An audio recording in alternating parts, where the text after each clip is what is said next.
Hi, I'm Rachel McLeod, and I'm a licensed clinical social worker and emotional wellness coach. And today I want to talk about one mental health game that will change and improve every area of your life. And I also want to just to say before I get started in this that not only am I a licensed clinical social worker, but really I'm a mental health therapist. And I'm working on that in my introduction. But what's important here is that as a mental health therapist, I really focus on brain function and getting the brain to be healthy and to function well.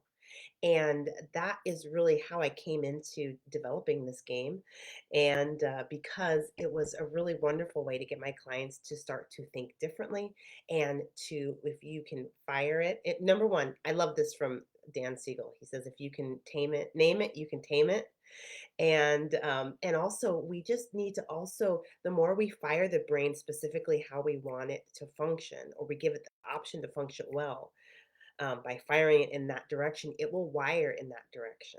And so we can use how the brain works really to support itself to be well. Then we get what we want out of it, which is for us to be well. And this game is powerful, and I'm going to talk about why. But it can change every relationship that you have. It can change any and every interaction that you have, because it's based on this fundamental piece of brain function that's really, really important. I'm going to explain that first, I think, and then we'll see how it goes. Um, you know, it's really important to understand what brain state you're working from, because if you are working from a survival level, your survival center, you will have limited options. You will be reactive, and you will be your survival part of the brain will shift you automatically without your permission or consent into fight, flight, freeze, faint, or fawn. And so, which, fawning is where you're just gushing and people pleasing and fawning all over people, and very appeasing. Um, and then you got fight mode. Most of us know this, but it's also irritability. It's not just angry outbursts or physical attacks or scratching people or pinching or hitting people. It's that irritability. And it's many things, as a matter of fact. And then you've got flee, where you just got to get out of there now, right? Or and there's hide, and there's withdraw, and um, there's all sorts of flavors of that. And then you've got um, freeze, where you just, a lot of times you can't think, you can't, your thoughts are frozen. Sometimes it's your body that's frozen. Sometimes, you know, and so it can really, and it can be even just slowed down. So freeze is really has its own flavors as well. And then you've got fawn, which is, we talked about fawning all over people. So um, that those are some of the things that happen if you're in a survival state. And it's really important because you to understand that and be able to recognize that, because lots of times we don't take that into consideration. But when someone is in a survival state, they that part of the brain will shut down the front part of the brain. So it's that front part, the executive functioning, is not running that well. And that means that that person or you is not thinking well and is not able to think well. Their reasoning, problem solving, their morals, their insight, all that stuff can really be shut down. And and so and so there's the right thing to do. So having a logical discussion with this person or yourself is not going to be very helpful, because their survival system has shut that part down. And to make matters more complicated, when somebody is in a survival state, they really want to shift naturally. You want them to shift naturally into the front part of their brain again. You want them to get into a regulated state. You want them to be able to turn their thinking center on. And the survival system kind of demands that. And if you ask it to shift before it wants to, you get irritable responses. You get that kind of people lashing out, snapping at you, scratching, right? And we can scratch emotionally and mentally as well. So it's all of that stuff. And you're like, sheesh, I just asked a question. What you did was actually you engaged a part of the brain that they had shut down, and their survival center is defending it and doesn't want it turned back on. And you got some of that on you. And that stinks. Sucks. So, but Um, but there, and when you're in a survival state, there are things that will bring you out of it and put you back into the front of the brain. Many of you are using them already, and you don't even know that's why you're doing it. You're doing it to shift your brain state. And those things are things like hugs.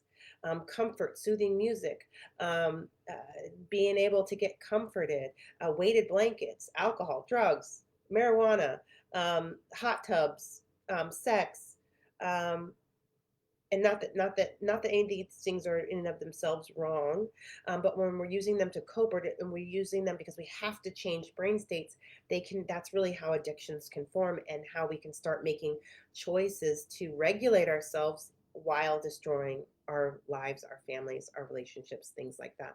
Because the truth is, you do need that brain state shifted. You do need to come out from the back of the brain, from that survival center, back into the front of the brain, because the back of the brain doesn't, it's painful back there. It takes a lot of distress. It takes a lot of chemicals, a lot of electrical activity. I mean, it's just like it's a resource suck back there.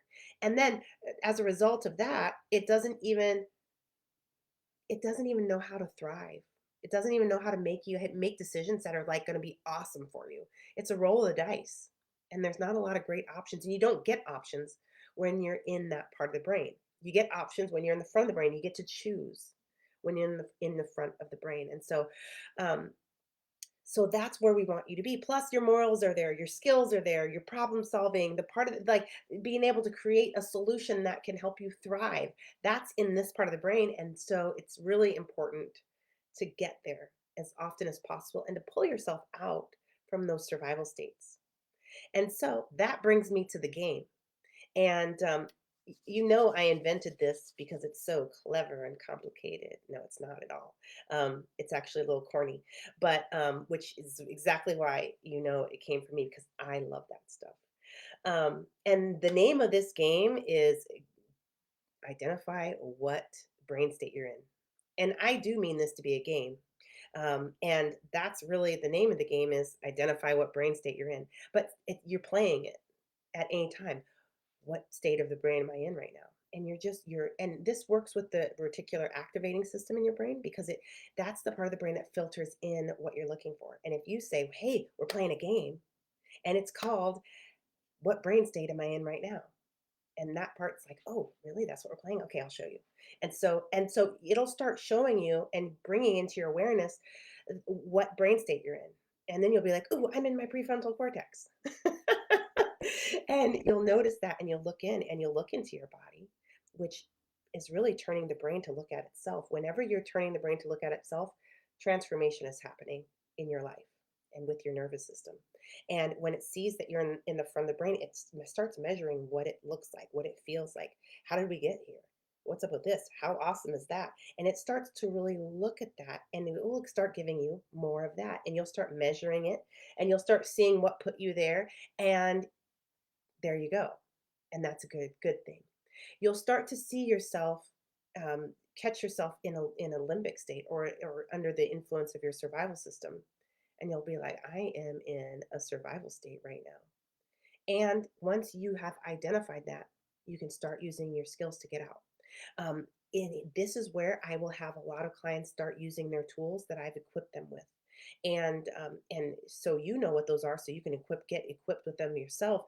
Those are emotional freedom techniques, thought field therapy, energy medicine, and EMDR. Those are the four that I teach clients, and I really work to match them up with which interventions their brain likes, and I test that, and um, we use them in the moment to see if they're getting results. If they can bring the intensity of something down, I know that their brain likes that intervention. And so we keep working on things until we've seen that happen a couple times, and then we're like, okay, this one will work. For you, that's something that you can experiment with yourself. That's something you can reach out to me for. Um, I will help match you with the right interventions for you. But the deal is, if you use one of these interventions, the positive piece of this is these work specifically with your survival system. Your survival system is listening to them and loves them.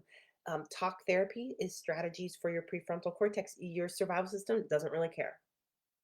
And your survival system is the one that will stop healing from happening. It's the one that will stop you from shifting back into a regulated state, especially because it has shifted into a survival state because it thinks something is dangerous, right? And so if you can start identifying when you're in a survival state, what your brain will do would be like, I'm in a survival state. Number one, that will start shifting you into what I call the healing stance, which is one foot in the triggered emotional space and one foot out observing it. If you can get one foot in, one foot out, you're in a healing stance. You're on the launch pad for things to be lifted up into healing zone, or the healing beam to come down on it. Anyway, whatever. Um, but that's essential for any healing to take place. And so this game, which is a very simple game, but you can score lots of points with, all day long, really will help you build that skill, that ability to be one foot in, one foot out. But it will also show you where you're at. And then your brain naturally starts to say, I wonder why I went into a limbic state. Now we're off and running because that's what I want to know too. And that will take you to the root of what your brain is interpreting as dangerous and is creating your symptoms of anxiety, depression, and traumatic stress.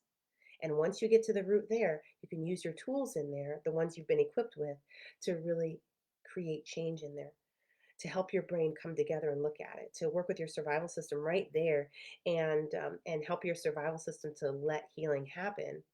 And your inner healer in your prefrontal cortex will go in there, grab it up, and be, I'm going to do so many great things with this, And sometimes they get rid of what's the pain or a limiting belief or something that's no longer serving you, and then they take the rest and they really upgrade your subconscious programming. So, and that process right there of releasing and upgrading and transforming, that is the symptom elimination process, because the root of that is changing. And so the root is what creates symptoms of anxiety, depression, and traumatic stress because it's not working well. And a lot of times it's the survival system has interpreted something as dangerous that is no longer dangerous or was never dangerous and was a misunderstanding. But whichever, it's out of date and it's still responding like it's dangerous. And so we want to bring that to date, to where you are now and what you understand now and how your life is now, and get your brain to realize, oh, that's not that dangerous, or that's not dangerous at all, or it could be minimally dangerous, but I could do this and this. Once it can do that, the whole thing changes and it starts changing what it believes is dangerous. And so if you're encountering something that would normally send you in a survival state because your brain thinks it's dangerous, now that you've made that change in your function, now you will encounter um, the same situation, but your brain will your survival center will not believe it's dangerous, and you will not go into a survival state. You will not have those symptoms of anxiety, depression, and traumatic stress right there because your brain has processed it, and it has a new way of being with that same thing. Okay, and that's really important because you can't leave your, I mean, you can, but and people try to do this all the time. It's part of flee mode, but you can't leave your your life where all the triggers are, and just pick up and move, or what other things people do to leave, exit, like drugs and marijuana and thoughts of suicide and those sorts of things. But we want you to be able to be in your life, the life you want. And sometimes, I'm just going to say this, I'm going to stay on track, to be in the life you want and not be triggered anymore.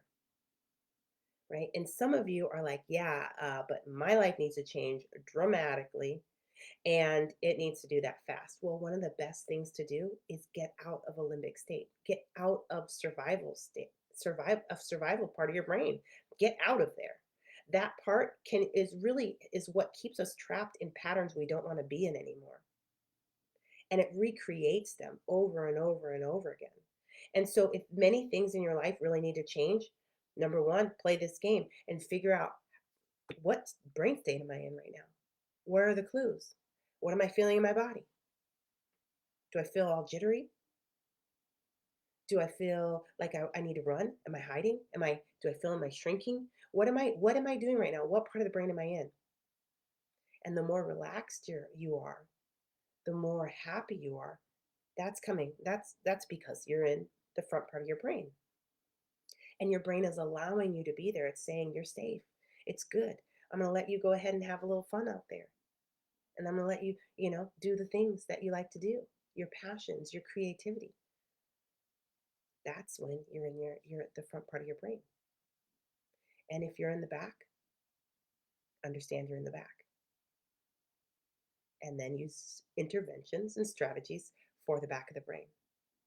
Okay. Now, let me expand this game for you a little bit because this is where it gets fun. You can take this into any area of your life. You can use this if you're married. Please use this with your husband and play the game. What brain state's he in now? Or what brain state is she in now? Right? Let's play that.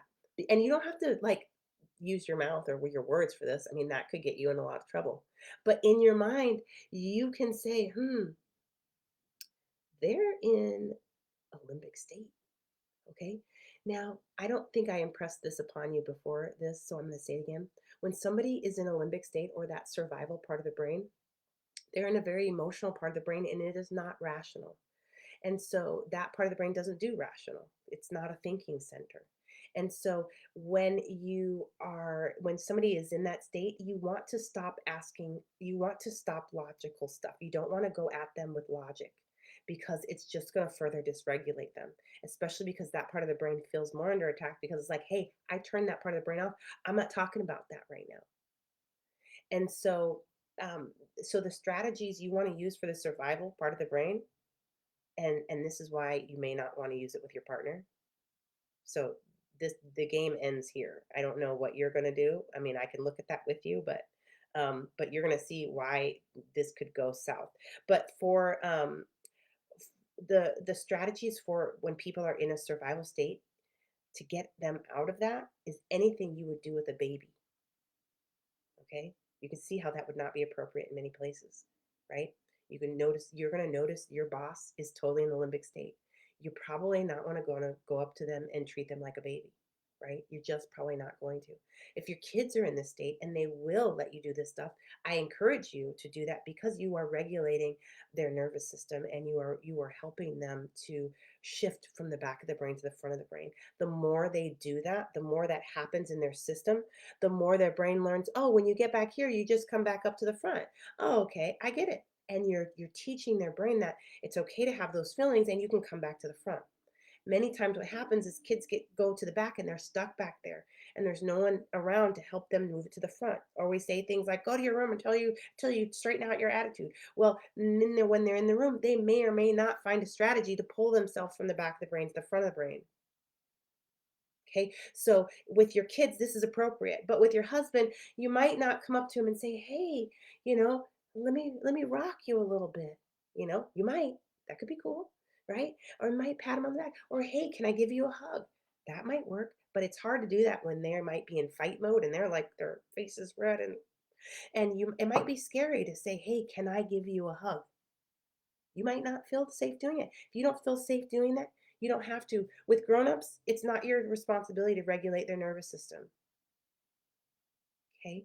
But it is helpful to understand what part of the brain they're in because then you can figure out if you're going to engage, if you're going to disengage, if you're going to if you're going to try to shift them out, which I, you know, um, I go into depth about that in my coaching program um, because people become addicted to the things that will shift them out of a survival system. And that can be a really good thing if you're becoming addicted to yourself and your power in your self power, your empowerment, your ability to shift yourself out of a limbic state, right? And that can be really wonderful because I believe that's where we're supposed to be hooked up to.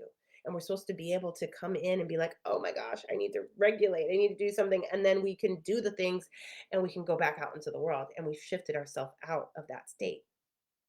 It's really, really powerful. Um, it's really, really powerful. As a matter of fact, I have a graduate who, from my 8-week intensive program, that is always her celebration. Her celebration is always, I have the tools to help myself, and And it's just it's such a liberating thing to be able to do your own brain work because it really relieves you over time from addictions and from codependence and from from dependence of many kinds, especially that emotional dependence because you've been so wounded, or there were things you needed done for yourself emotionally that were never done, and so you've had to find ways to do that that were not in a um, self-reliant way. And so and that's really why I teach people the skills, because it really repairs that self-reliance wound, or that it really ends codependency and the cycles and patterns and habits of codependency, because the more independent you are, then in those independent places you don't run the risk of becoming codependent. um, you kind of elevate off of that, but the more dependent you are, the more that it's breeding ground, it's fertile ground for codependence. And so, but if the more independent you are, the more interdependence you can create in your life. And that's the connection, that's synergistic with your friends and your family. um, and that's really what we really want. And it's very difficult to build those types of relationships and to have that kind of skill if you're stuck in a survival state. So this game, which is called identify which brain state you're in. That's why this is so powerful, because that's the first step. Once you can recognize that you're in a limbic state, the next thing you're like, oh, I'm in a limbic state. I know what to do with this, and you're off. Or maybe you don't know the tools yet. Maybe you don't know what works well for you. Maybe you're saying, I'm in a limbic state. And then watch what you do intuitively to get out of a limbic state. See what you're doing. Many of you will start scrolling. I've been there. I've just put my brain on ice. I'm just going to scroll and I'm going to play my little Sudoku. That's what I was playing. I was playing that. I was depressed one time, and one of the times that I was depressed, and I was just training, like playing like I was training for the world championships. It was serious. Anyway, um so um but so anyway, I'm going to go back to expanding the game. So you can play this with your children. It's a great place to play it with your children, because you will understand your children from a whole nother perspective, from brain function. Which brain state are they in right now? Are they in that emotional um, i- um, uh, survival part of the brain? Are they in a regulated state? I want to talk about crying for a second, because we're talking about kids. Sometimes you'll see kids crying, or melting down, or whatever. And this is a very healthy thing, if you can support that well. When you get into a limbic state, the emotional energy back there builds up so intensely that it has to be released. And that release is when it moves from the back of the brain to the front of the brain. And crying is effective in making that movement happen. And so kids especially, can get a lot of healing and can let things go quickly, because their brain's process is so open, and they'll just cry, throw a fit, and move all that emotion forward, and then they're done. But what happens a lot of times is, we as parents, as a culture, we say stop crying, which really interrupts their natural healing process of moving the emotion from the back of their brain to the front. And that's one of the ways that healing process gets blocked up. If we would just cry about our stuff, we would really have no mental illness. I can put money on that. But from a very young age, that is blocked off and broken and put in disrepair, right? Um, and so part of why we need some tools like tap emotional freedom techniques, thought field therapy, EMDR, um, in energy medicine, is because those processes that we have that are natural to us are not socially acceptable, or that are triggering to our parents, or that they block it. We're not allowed to do that. And so we learn from a very early age to do what our adults do. Maybe we stuff it. Maybe we lash out on other people. Maybe we just write about it in our journal, never tell a soul. I mean, maybe we just pretend like it's never happening, right? But that is not how the brain moves the emotion. that energy from the back of the brain to the front of the brain. And that movement is that process that is healing, that is upgrading, that is helping us solve problems, that is helping us do so many functions. And so if you're in a place where you've had a lot of mental distress and you're crying, that's a good thing. That's a very good thing. But it does tell you that you've got a lot of emotion to move. And if you're just crying now and it's been decades, then I would suggest use these tools because that's a lot of crying that you're going to have to do.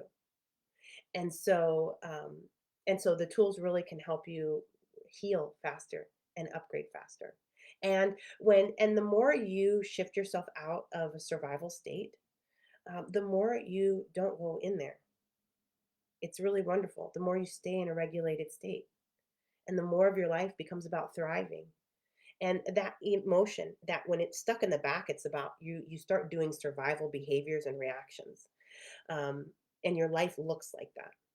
And when you can get that energy, move it to the front, and you can get that stuff to the front of your brain, you that shift is going from survive to thrive. And when you're living from this part of the brain, you get to choose the things that you know, feel, think, intuit that are right for you and right for your thriving. And your life will look like you're thriving, and it will feel like thriving. And so those are very different energies, right? When you're on the news, watch yourself, see what brain state are you going into. Are you going into a survival state where it's full of emotion and you're starting fight, flight, freeze, or faint? Or are you in the front of the brain? Are you in a reasoning state? Are you relaxed? Are you calm? Are your shoulders in a good place? Is your stomach in knots? Is your stomach relaxed? How are you doing? Watch yourself. Play the game. What brain state am I in? If you and watch what shifts you into survival states, right? Okay, I said that already, but we applied that to the news. Um, eh, you know, with your parents, many of your parents, you've been in the same dance with them for a really long time, and you'd like to elevate or graduate from some of the dances. Play the game with them and say, I wonder what brain state they're in right now, and watch. This is jaw dropping sometimes. You're like, "Oh my gosh." Anyway, when you're watching that, notice yourself. When they go into a limbic state or a survival state, how are you responding? Does it send you into one, or can they be in a survival state and you stay in a regulated state? The more you can stay in a regulated state with your parents, the more you will be able to transform the relationship into something that looks like you're thriving and feels like you guys are thriving, even if they're not willing to make the changes that you would love them to make. Um, let's see, coworkers, siblings, what brain state are they in? When they get on the phone and talk with you, what brain state are they in? When you're watching someone on Zoom, what brain state? Are they in the front of the brain, back of the brain? It's just we keep it simple, front and back. Um, what are they doing? You know. Now, I will tell you, I have some rules here for my own personal engagement with the world at large. Um, I I am not trying to work with people in a limbic state outside of a professional setting.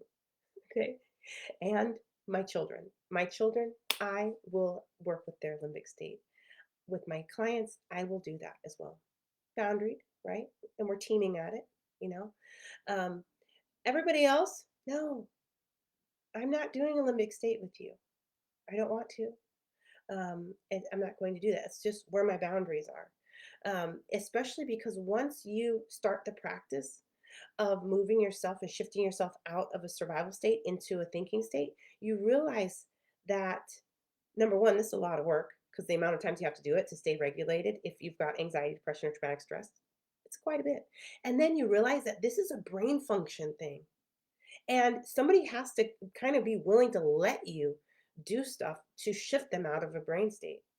And then three, then they think that you're the source of their brain state shifting. And now they want you to do that for them more often. No, if especially like if you've been watching me for a while, you know that I had a severe mental illness. I kind of complex childhood trauma, and what it took me to get here was a lot, and it was powerful, wonderful work.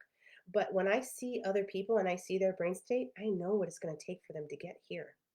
And I know the kind of dedication to themselves that it's going to take. And I know the kind of elbow grease. And I know that one little interaction with me is not going to do it. And my one little interaction is something I could be using for myself, for my clients, my children. And that's it. That's all I'm willing to do that for. And so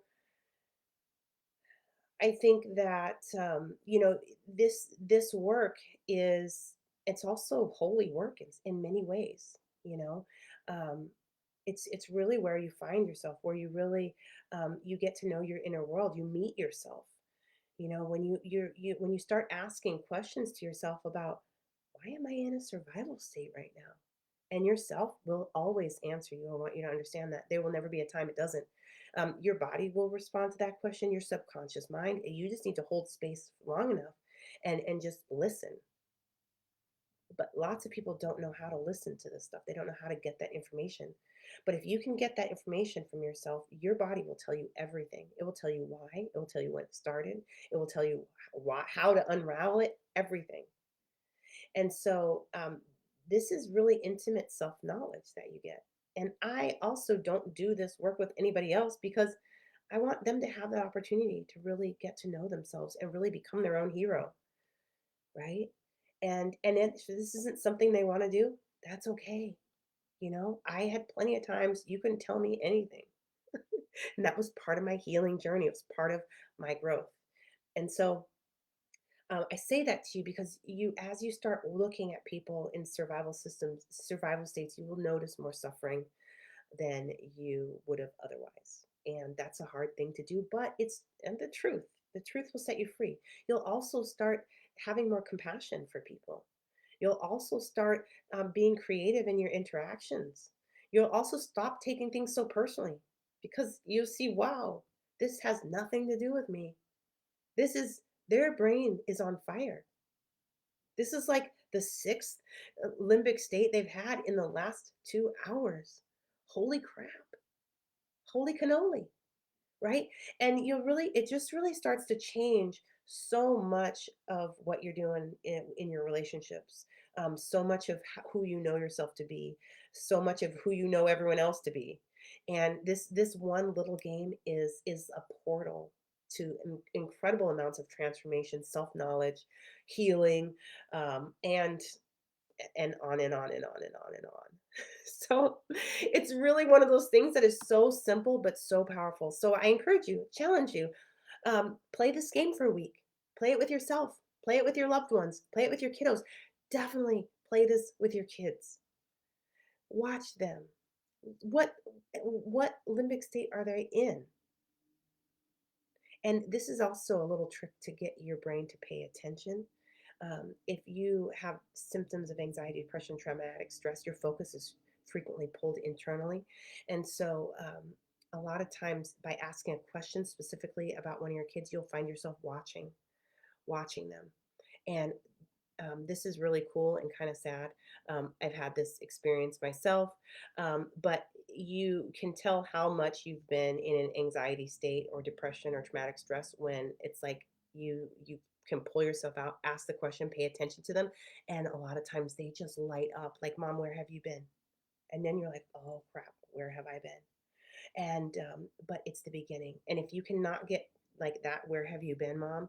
And the sadness that comes up with that, if you cannot go back into a limbic state, if you can keep yourself out of that by using your tools, maybe you're tapping, maybe you're doing whatever, you can really upgrade that and you can move through that instead of getting slammed back by that. Because right, it's emotion. That emotion's from the back of the brain. It can just and then if it gets too big, your survival system says, we're gonna die, and it will stop the emotion, push it back again. And then you won't have access to it and you won't be able to move forward. Sorry, I hate it when that happens.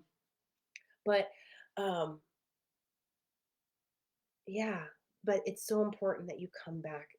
That and that you can be here and that you can be present and that you don't have to go where your brain tells you to go. No, that's not true. You'll always have to go where your brain tells you to go. That you get a choice about where your brain's going, and that you do enough healing work that your brain is not sucking your energy away, but that it's allowing you and supporting you and encouraging you and leading you to put your attention where you want it. And especially if you've got kiddos, you want your attention right there. So, but you've got to do the work that your brain wants to do in your own inner world. All that stuff that's sending you into a limbic state, that's the work. And you got to do that so that you have the freedom to move forward and the freedom to put your attention and your focus and your concentration where you want it to be. So that's the story, and that's what's going on with that game. Very simple, very empowering. And that was like two words on the same word. So it's this game is very empowering and it's very life changing.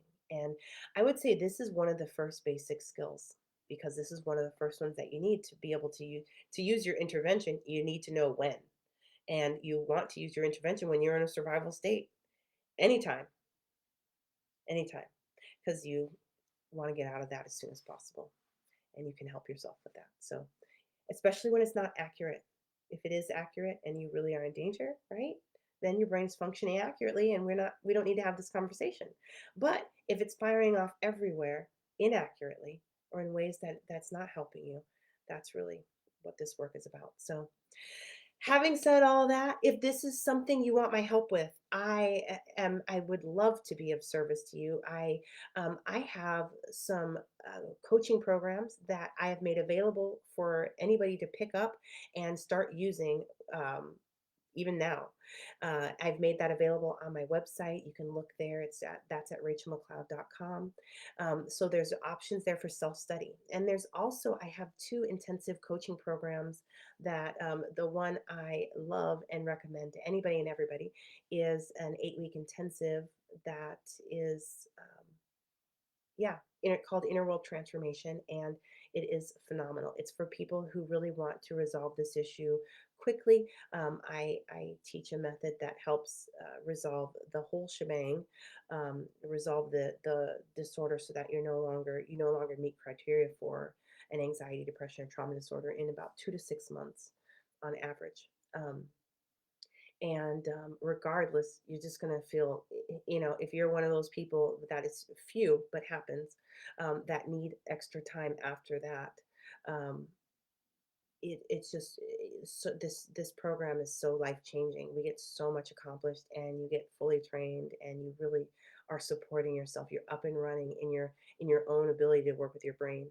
And so that's my intensive coaching program. And then I have ones that are just the first week of my program, the very first strategy, so you can try it out if you're one of the skeptical people, like, is this really going to work?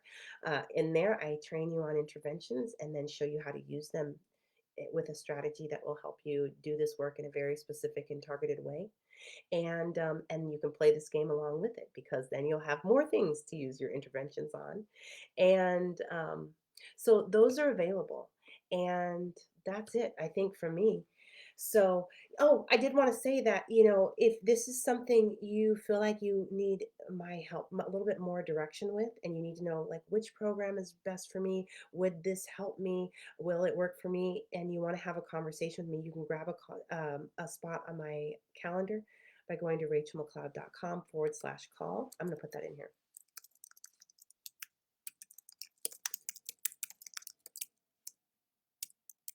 And I'll spend up to an hour with you, and we'll figure out what's your situation is, what you need to move forward, what steps you want to take, and yeah, and I'll help you outline your next steps, whether that's with me or with a therapist in your community or independently with my program or any other thing you want to do it yourself. We can talk about that as well. So um, I'm kind of open on that, because this is really about you healing. And the more that you heal, the better. Because I was telling a client today, we want to just take the survival energy out of all of this stuff that where it doesn't belong. Because more survival energy begets more survival energy. And the more we can take it out of there, and we can put thriving energy into something, we're going to get more thriving energy, and that is where the synergy happens, and that is really where we want to be. So, all right. Talk to you later, and heal on and enjoy the game. Tell me how it goes.